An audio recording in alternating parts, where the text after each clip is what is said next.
अहम मुद्दों पर। नमस्कार, आप देख रहे हैं भारतीय सहारा, जन जन की बुलंद आवाज। मैं हूं एस पांडे। आज भारतीय सहारा की टीम पहुंची है उत्तर प्रदेश जनपद जौनपुर के मुगरा बादशाहपुर डिपो परिक्षेत्र प्रयागराज, जहां पर संयुक्त रोडवेज संयुक्त कर्मचारी परिषद का चुनाव हुआ और 29वीं बार चुनाव जीतकर विजय सरोज ने अपना परचम लहराया। जीतने के बाद भारतीय सहारा से पहली मुलाकात में आइए बात करते हैं 29वीं बार जीतने के बाद विजय सरोज जी क्या कुछ कहते हैं, क्या संदेश देते हैं अपने कर्मचारियों के लिए और क्षेत्रवासियों के लिए। विजय जी, स्वागत है भारतीय सहारा में आपका। धन्यवाद भाई। राष्ट्रीय सहारा के संपादक, भारतीय राष्ट्रीय सहारा के संपादक पांडे जी, आपका आभार हम व्यक्त करते हैं और आपको धन्यवाद ज्ञापित करते हैं कि आपने आकर के रोडवेज कर्मचारी संयुक्त परिषद बादशाहपुर डिपो शाखा में पधारे। इसके लिए आपको कोट कोट धन्यवाद। हम अपने कर्मचारी के प्रति कटिबद्ध हैं एवं वचनबद्ध हैं कि जब तक मैं मुगरा बादशाहपुर डिपो में रहूँगा तब तक हम किसी भी कर्मचारी के किसी भी समस्या के लिए मैं अपनी लड़ाई लड़ता रहूँगा और कर्मचारियों को न्याय दिलाता रहूँगा। अध्यक्ष जी, अगर हम बात करते हैं तो कई बार तो आप निर्विरोध चुने गए, कई बार आपका चुनाव हुआ। उस चुनाव में देखने को मिला कि बहुत कांटे की टक्कर रही, लेकिन फिर भी आपका परचम हमेशा लहराता रहा। क्या ऐसी जड़ी बूटी आपके पास है जो 29वीं बार भी आप अध्यक्ष पद पर विराजमान हुए? माननीय महोदय जी, ये कर्मचारियों का स्नेह प्रेम है, हमारे प्रति विश्वास है।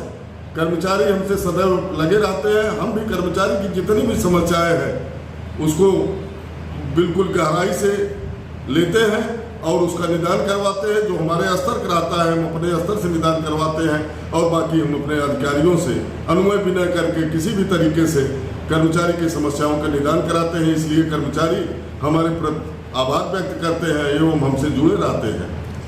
29वीं बार जीतने के बाद पहला कार्य कर्मचारियों के लिए क्या करने जा रहे हैं? बादशाहपुर डिपो शाखा की बात करते हैं। हम चूंकि हमारे यहाँ बादशाहपुर डिपो में रोडवेज कर्मचारियों के लिए किसी भी प्रकार की कोई सुविधा नहीं है। यहाँ तक कि कार्यशाला में सेट नहीं है, जहाँ की धूप गर्मी बरसात में हमारे जुझारू कर्मचारी जूझते हुए बसों की मरम्मत करते हैं एवं भीगते हुए बिलबिलाती गर्मी में ये कार्य करते हैं। किसी प्रकार की यहाँ कोई सुविधा नहीं है। हम ये मांग करेंगे अपने उच्च अधिकारियों से और शासन से कि यहाँ एक डक के ऊपर टीन सेट लगवाया जाए ताकि यहाँ सुचारू रूप से रोडवेज की गाड़ियों की मरम्मत का कार्य हो सके। और यहाँ तक कि यहाँ बिल्डिंग नहीं है, कर्मचारियों को बैठने के लिए कोई सुविधा नहीं है, कोई कमरे नहीं है, इंचार्ज के लिए कोई कमरा नहीं। मात्र पुरानी बिल्डिंग गिर चुकी है, जर्जर है इस समय।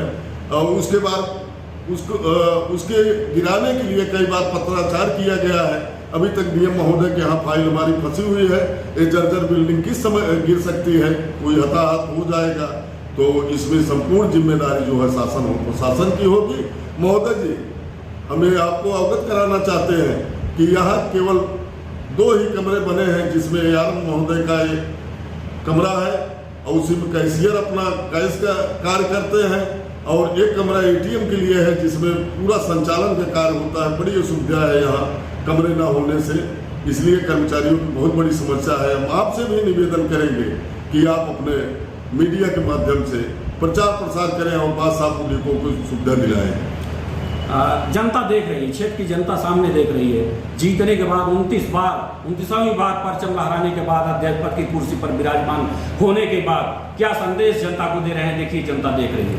हम अपने जनता को यह संदेश देना चाहते हैं कि हम बेहतर सुविधा देंगे और बेहतर सुगम यात्रा कराएंगे अपनी जनता को और किसी भी प्रकार की कोई समस्या नहीं आने देंगे। समस्या केवल मूल रूप से ये है कि यहाँ बसें जो भी है 10 लाख किलोमीटर से ज़्यादा चली हुई है। मात्र 4 बसों को छोड़ करके बसों की स्थिति जर्जर है महोदय।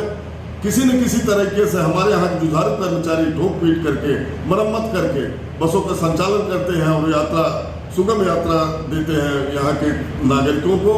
और हम यहाँ के नागरिकों को धन्यवाद देते हैं कि आने वाले समय में हम सुचारू रूप से बढ़िया बेहतर व्यवस्था देंगे ताकि किसी प्रकार की यहाँ की जनता और किसी यात्री को कोई असुविधा न हो।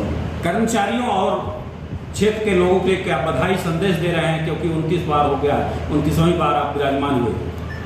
हम आपको तथा अपने रोडवेज शाखा के समस्त कर्मचारियों को बधाई देते हैं कि वो हमारी कर्मठता एवं हमारी संघर्षशीलता पे 29 बार हमको चुने हैं। और हम क्षेत्र की जनता को बहुत धन्यवाद देते हैं कि जो इस तरीके से जनता हमको पसंद करती है। और जितनी भी जनता कभी भी किसी भी